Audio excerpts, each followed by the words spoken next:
Bonjour à tous, on se retrouve aujourd'hui pour le chapitre 535 de Fairy Tail.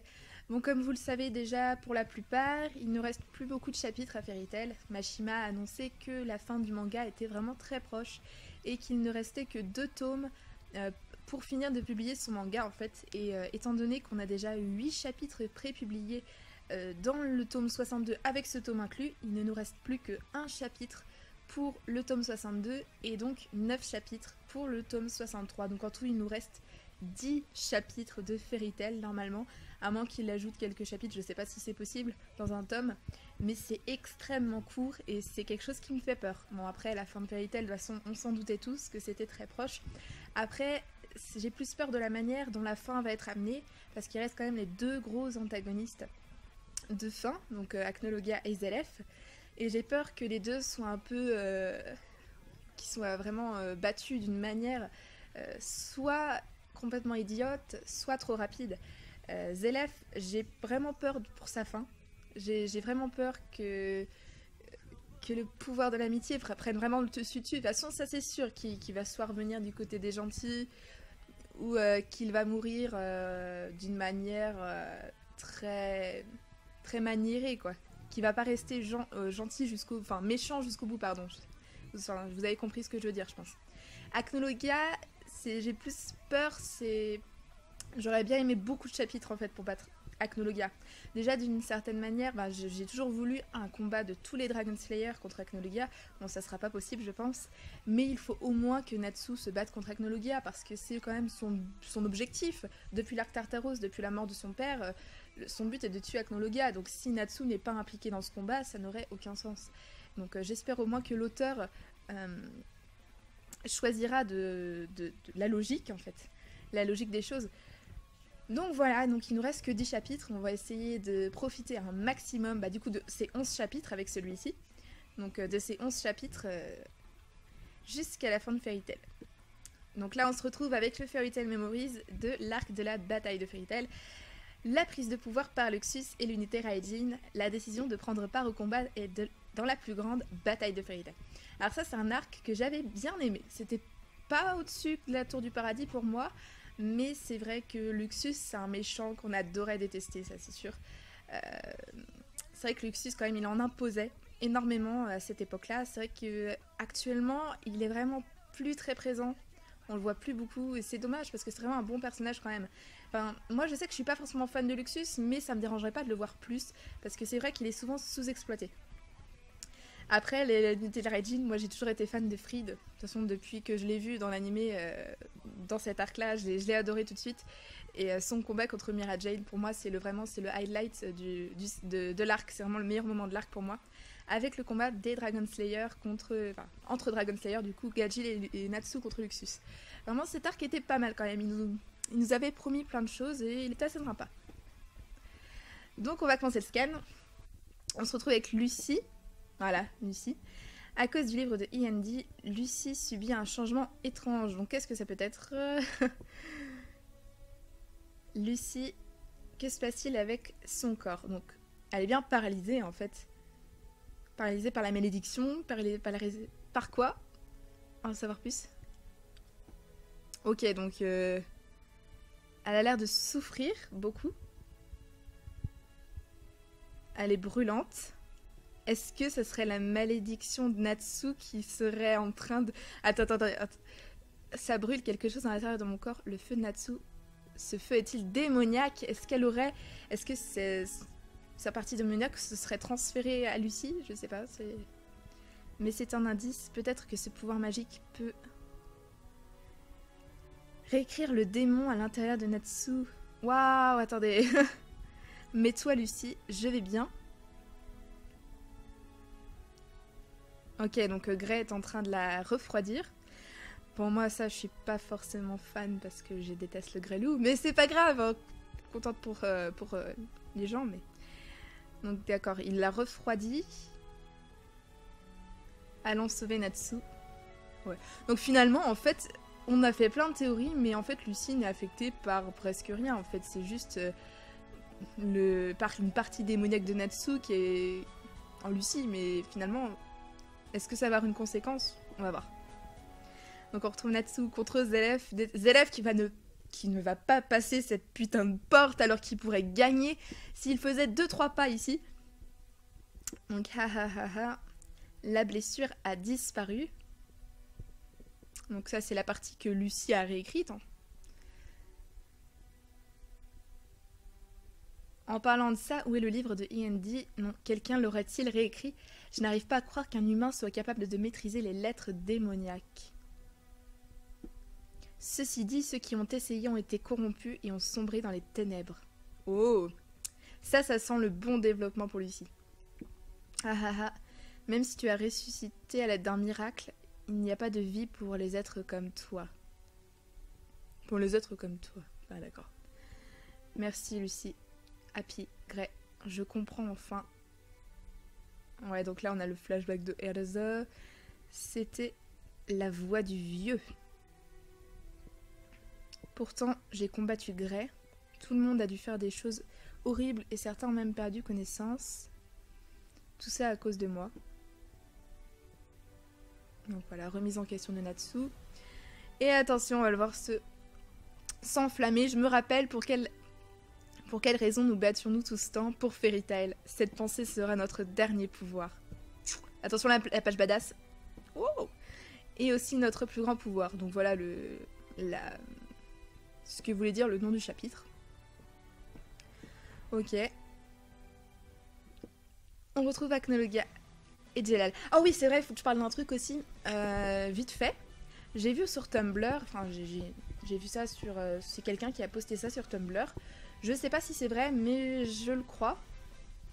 En fait, durant l'avant-première de Fairy Tail, Dragon Cry, le 6 mai au Japon, il y a eu une sorte, je pense, d'interview dans la salle entre les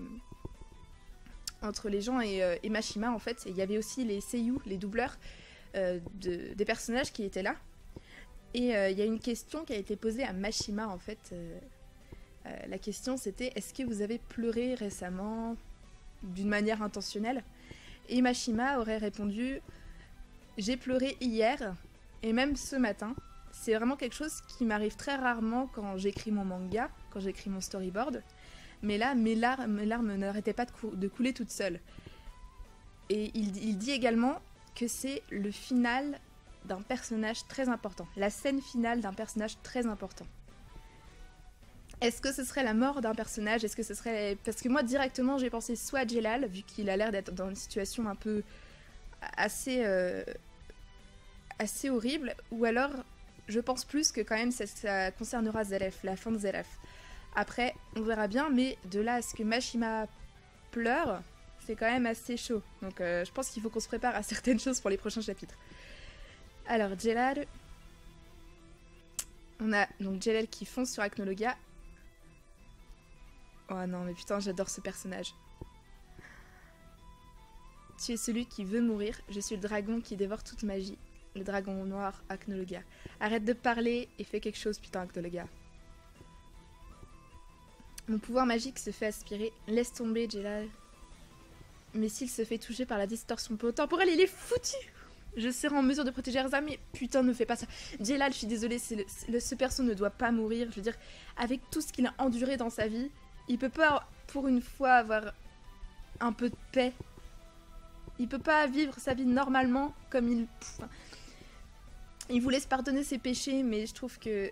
Putain, la mort, ça serait horrible, parce que ça veut dire qu'il aurait... Enfin, il aurait pu se racheter, du coup, de tuer Acnologia, enfin, l'envoyer dans la distorsion, mais il aurait jamais connu le bonheur, et ça me saoulerait, quoi. Ne le fais pas, Jelal-kun.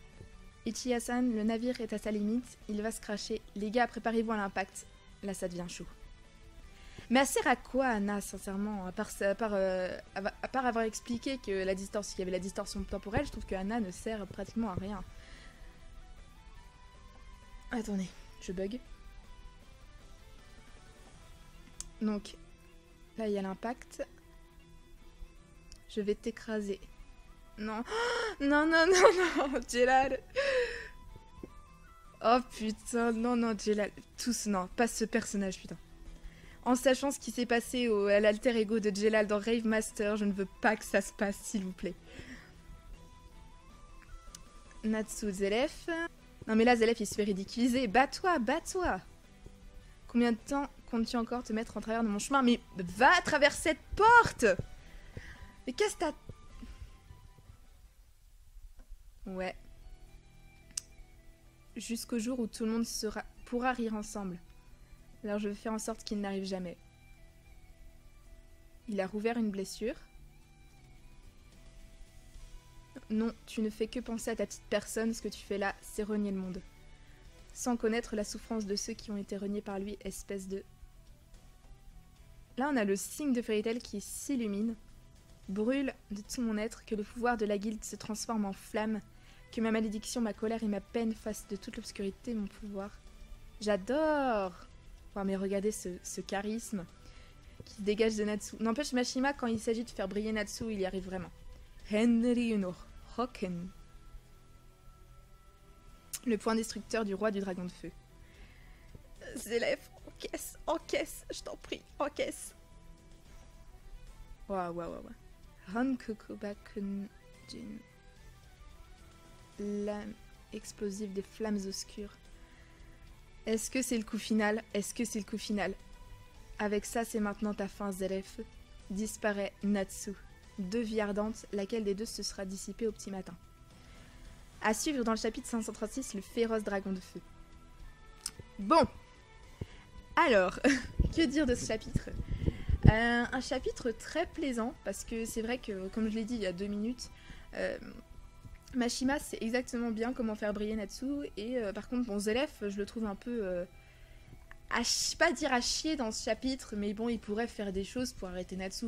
Je veux dire, s'il avait voulu vraiment passer à travers cette porte, il l'aurait fait. Bon, après, Mashima aurait dû trouver un autre moyen d'annuler du coup ce truc, mais Zelef est un peu con dans ce chapitre, quoi. Au lieu de se faire battre par Natsu, autant qu'il file dans la porte.